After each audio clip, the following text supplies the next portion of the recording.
A stalwart in the Indian hospitality sector and a name to reckon with in luxury retail. Dinaz Madhukar is the Executive VP DLF Luxury, Retail and Hospitality and now joins in to talk about work-life balance, managing a huge business as well as empowering women. Dinaz, thank you so much for joining in. Wishing you a happy Women's Day. But to begin with, you shifted from 25 years at the Taj Group to now moving on to luxury retail.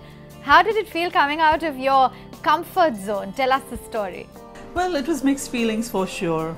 On the one hand, it felt like an umbilical cord was being cut. On the other, it was exciting because I was moving into a new arena that I wasn't too aware of. So excitement and nervousness together, and I'm glad it's worked beautifully. It's now been 9 years with DLF. Now I understand that you don't even take any tea or coffee breaks. You refuse to carry your laptop home. Tell me a little bit about how you manage to carry the responsibility of such a huge business on your shoulders, and how do you manage that work and home life balance? You answered it yourself. I don't take my laptop home. So I finish whatever needs to be done during the work hours, and once I'm home, I'm at home. You know, from Louis Vuitton to Bulgari, there's some of the biggest luxury retail brands at DLF Emporio.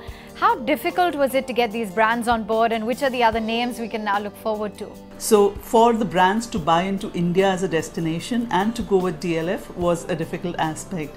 But Emporio made that happen, and post that when we worked on Chanakya, it was a little easier for us. So brands like Hermes and Chanel, though of course it's taken us a long time, but they were easier getting on board than it was to get in the initial lot of brands. But at Chanakya, we'll be seeing Saint Laurent, we'll be seeing Brunello Cucinelli, we'll be seeing Alexander McQueen. So we'll be seeing a lot of new brands coming up in Chanakya. In your opinion, to what extent would now online shopping impact luxury retail? Do you see it as a threat?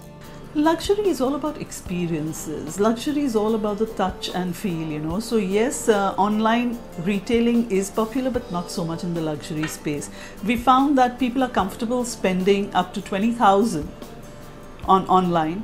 Anything beyond that, they want to touch it, feel it, see it, experience the entire service that goes with it. So what are the expansion plans then in the near future for DLF and DLF Emporio? DLF has been working a lot on new projects. In fact, Mall of India in Noida was a prime example of that. Next should be the Mall of India that may come up in Gurgaon. We're working in the offices space with Cyberpark that's going to be going live soon. We may eventually also at the Horizon Center have another Emporio coming up. And Dinaz, the way forward for women, how do you think it is possible to get women more involved in traditionally male-dominated sectors like automotive, engineering, technology, finance? I think women are now pervading every sphere, and it's really nice to see that happening. Yes, earlier it was a little more scarce, but I've been lucky. I've worked with two organizations which are gender neutral. So for me, working with the Tatas earlier and now with DLF, you see women working at the topmost positions as well. So that's been a comfortable thing. Try to get in women into spaces where you don't normally expect them to see.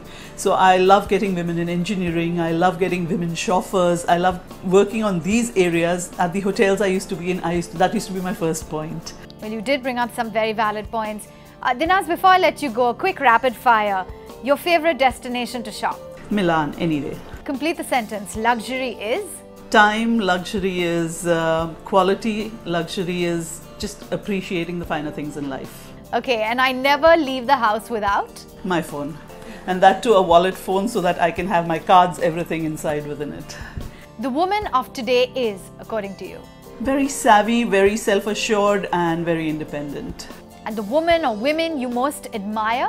I think Meghan Markle. She is, you know, broken a lot of ceilings, being who she is, first in the showbiz and now as the future third-in-line princess to the throne. Well, thanks very much for joining in, Dinaz, and thank you so much for sharing your story that will hopefully help empower other women to not only break the ceiling but crash through it and chart a course for themselves.